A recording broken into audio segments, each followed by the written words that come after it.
कान्हा की नगरी में आधुनिक मंदिर के नाम से विश्व विख्यात इंडियन ऑयल की मथुरा रिफाइनरी अपने उद्भव काल से ही पर्यावरण संरक्षण के प्रति कटिबद्ध है एवं कान्हा के ब्रज को हरा भरा बनाए रखने में भी समय समय पर निरंतर अपना महत्वपूर्ण योगदान निभाती रहती है। पर्यावरण संरक्षण के प्रति सतत प्रयास व नेट जीरो के निर्धारित लक्ष्यों को प्राप्त करने के उद्देश्य से इन दिनों मथुरा रिफाइनरी में देश भर की रिफाइनरियों व पेट्रोकेमिकल यूनिटों के साथ साथ दूसरे देश से भी आए डेलीगेशन ने मथुरा रिफाइनरी में आयोजित हुई महत्वपूर्ण बैठक में भाग लिया। 2 दिन तक चली इस महत्वपूर्ण बैठक में 132 लोगों के डेलीगेशन ने बढ़ चढ़कर भाग लिया। मथुरा रिफाइनरी के कार्यकारी निदेशक व रिफाइनरी प्रमुख अजय कुमार तिवारी ने बताया कि CHT मीट का मथुरा रिफाइनरी में होना मथुरा रिफाइनरी के लिए गौरव का पल है। 2 दिनों तक हुई मीट में centre for high technology CHT के तत्वाधान में मथुरा रिफाइनरी में दिनांक 4 और 5 जुलाई 2024 को स्कोप 1 और स्कोप 2 स्तर के उत्सर्जन में कटौती के उपायों में रिफाइनरी और पेट्रोकेमिकल यूनिटों के योगदान पर बैठक का आयोजन किया गया है। इस बैठक में लगभग देश भर से आए 132 से अधिक प्रतिभागियों ने हिस्सा लिया है और अपनी अपनी संस्थाओं में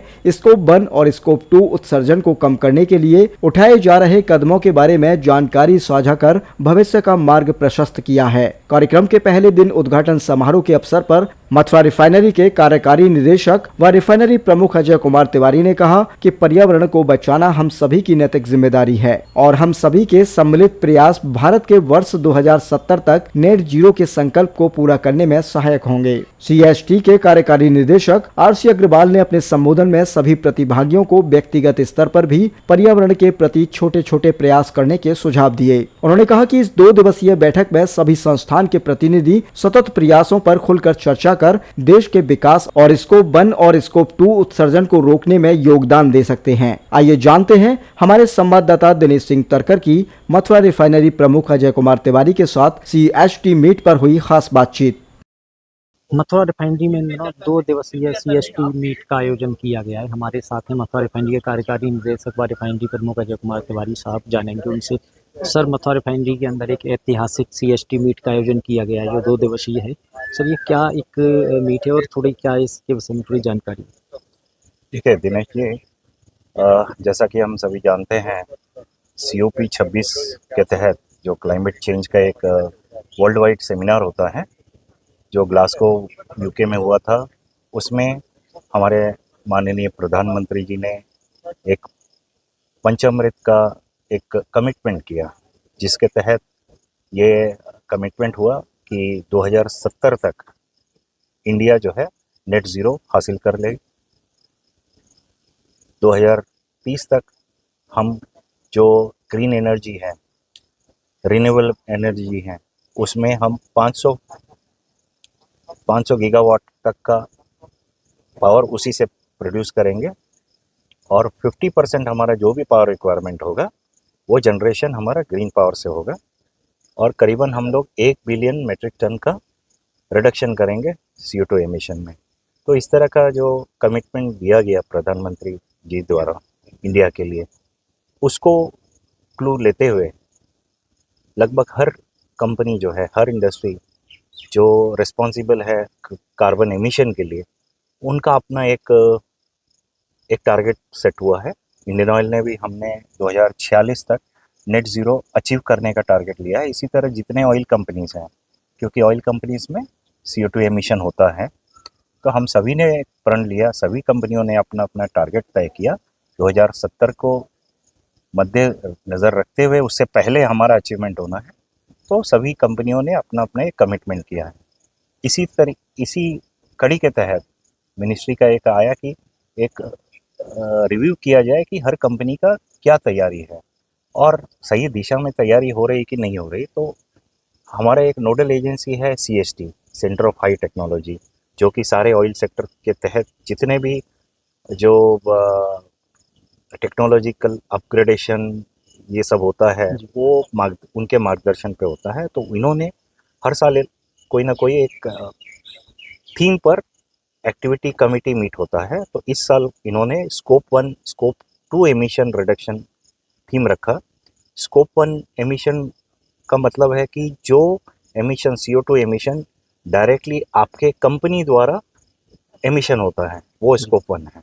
स्कोप 2 में आपके कंपनी तो एमिशन नहीं कर रही है, लेकिन आपकी कंपनी यदि कोई बाहर से यूटिलिटी जैसे पावर है, स्टीम है, वाटर है, कुछ भी ले रही है, उसको बनाने के लिए यदि CO2 एमिशन होता है वहाँ पर जहाँ से हम लोग इंपोर्ट कर रहे हैं, ले रहे हैं, तो वो स्कोप 2 के तहत माना जाएगा। तो हमने सबने ये कमिटमेंट किया है इंडियन ऑयल ने कि स्कोप 1 स्कोप 2 का रिडक्शन हम लोग 2046 तक कर लेंगे।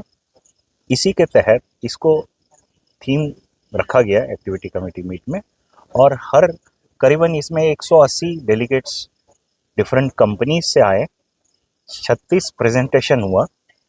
इसमें करीबन आप बोल सकते हैं कि 16 से 20 कंपनियां आई जिन्होंने प्रेजेंटेशन किया, और सभी ने अपना जो रोड मैप है नेट ज़ीरो को कैसे अचीव करेंगे, इसमें कई कार्य हैं। जैसे कि हम फ्यूल ऑयल यूज़ करते हैं, उसकी जगह नेचुरल गैस यूज़ करें तो हमारा काफ़ी हद तक CO2 एमिशन रिडक्शन होगा। हमारा जो ऑपरेशन हम लोग करते हैं उसमें यदि हम बहुत सारे ऑप्टिमाइजेशन करें, बहुत सारा उसका एक्सेलेंस ये करें, तो उसमें भी हमारा काफ़ी कुछ रिडक्शन हो सकता है। नेचुरल गैस का यूज़ करने से हो सकता है, और बायोफ्यूल का जो आजकल हम लोग ब्लेंडिंग कर रहे हैं, जैसे इथेनॉल का ब्लेंडिंग किया जा रहा है हमारे पेट्रोल में।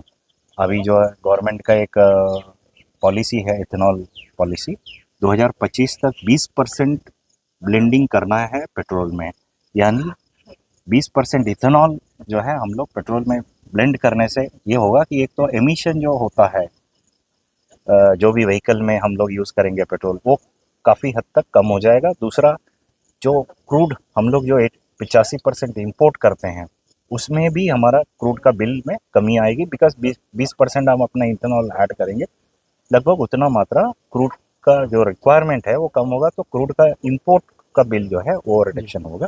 तो कई फ़ायदे हैं इसके। तो ये इथेनॉल ब्लेंडिंग से हो सकता है, और इसके अलावा जो एविएशन टरबाइन फ्यूल है उसमें भी हम लोग यूज़ कुकिंग ऑयल को यूज़ करके उसमें भी हम लोग जो है कार्बन एमिशन रिडक्शन जो है वो कर सकते हैं, और उसका हमको काफ़ी फ़ायदा होगा आगे के लिए, क्योंकि वो इंटरनेशनल लेवल पे ये एक माना जा रहा है कि SAF जो है सस्टेनेबल एविएशन फ्यूल को ही मान्यता दी जाएगी, उसके तहत हमारी तैयारी रहेगी।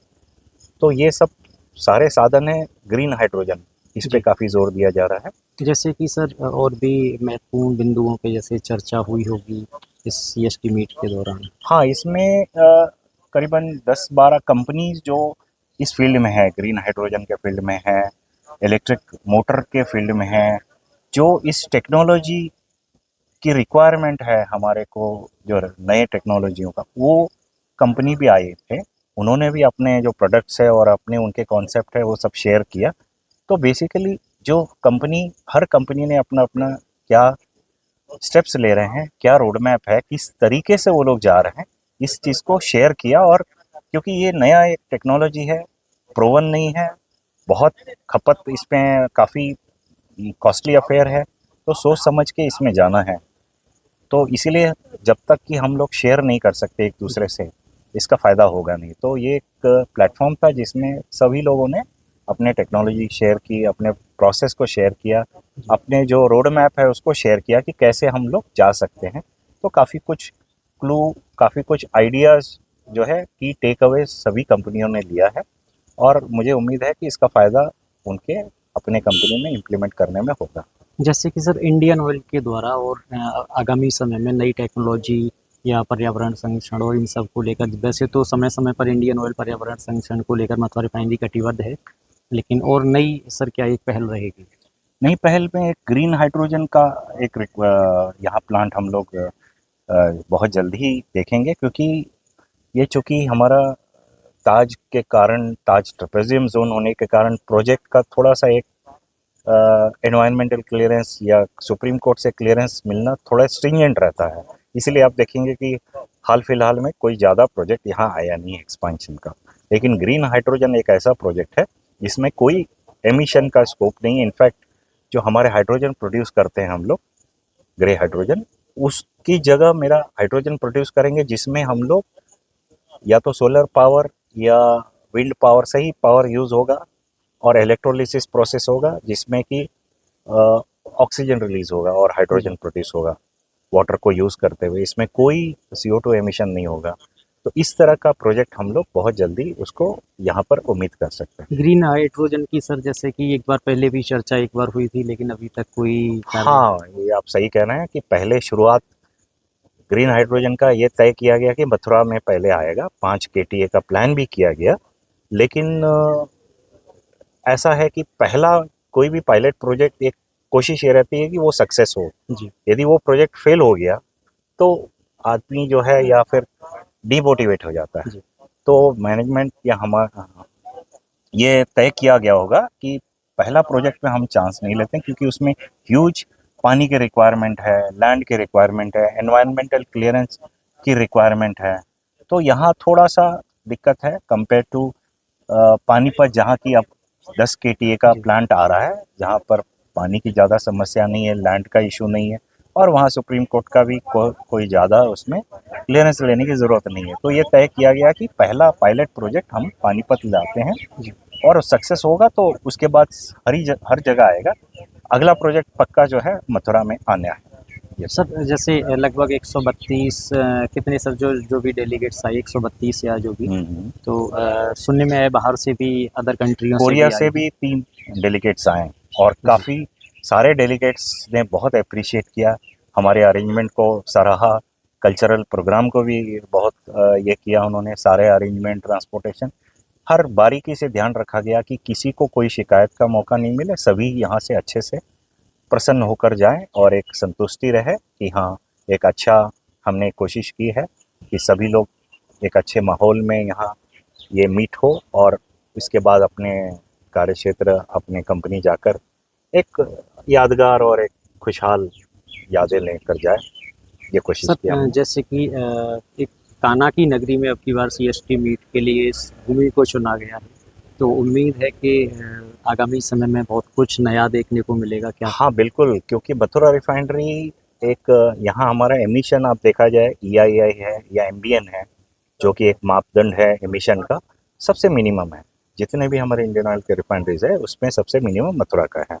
सो एक मैसेज भी हो जाता है बाकी कंपनियों के लिए कि भाई हम उस क्षेत्र या उस जगह पे वेन्यू को चूज़ करें जो ऑलरेडी एक एग्जाम्पल है CO2 एमिशन के बारे में, जो जी मिनिमम है। तो वो भी रहा, और बिहारी जी का तो इसमें हमारा आशीर्वाद तो हमेशा रहता ही है, तो वो भी रहा। आज हमने सांस्कृतिक प्रोग्राम भी रखा, जिसमें कि कान्हा जी और कृष्ण, राधा का सांस्कृतिक कार्यक्रम जी रखे थे। लोगों को काफ़ी पसंद आया, यहाँ का जो कल्चर है उसको हमने दर्शाया। जी सर, आपकी अध्यक्षता में ये कार्यक्रम हुआ है CST मीट का, आप सर क्या कहेंगे, कैसा लगा आपको? नहीं, ये तो देखिए बहुत सौभाग्य की बात है कि मेरे टेन्योर में इस तरह का एक्टिविटी, जो कि बहुत क्रिटिकल है आज के तारीख में, ये स्कोप 1 स्कोप 2 एमिशन, ये बहुत इम्पोर्टेंट है।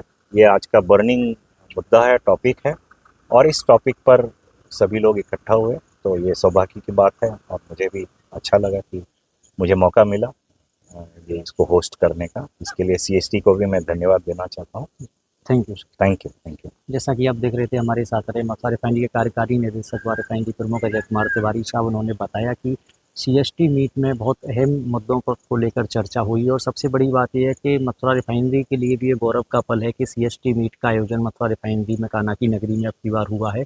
और तिवारी साहब ने बताया कि ऐसे आयोजन, और इस तरीके से आज ये आयोजन हुआ है, 2 दिवसीय ये संपन्न हुआ है, और जितने भी डेलीगेट्स यहाँ आए हुए थे, 125 से अधिक डेलीगेट्स आए हुए थे, और सभी बड़े ही आनंदित हुए हैं इस कान्हा की भूमि पर आकर। और आपको बता दें कि 16 से अधिक कंपनियां इसमें आई हुई थी, और उन सब ने इसमें प्रतिभाग किया, और नई नई टेक्नोलॉजी जो है उनको लेकर भी बात हुई, और स्कोप 1 स्कोप 2 को लेकर भी काफ़ी महत्वपूर्ण बिंदुओं पर चर्चा हुई। और पर्यावरण संरक्षण की अगर बात हो तो मथुरा रिफाइनरी सदैव अपने उद्यम काल से ही पर्यावरण संरक्षण के प्रति कटिबद्ध है। और उन्होंने बताया कि आगामी समय में देखने को मिलेगा कि कान्हा की नगरी में और भी काफ़ी चीज़ें देखने को मिलेंगी, और मथुरा रिफाइनरी एक नया इतिहास आगामी समय में रचने जा रही है। वॉइस फॉर नेशन के लिए मैं दिनेश सिंह तरकर, मथुरा।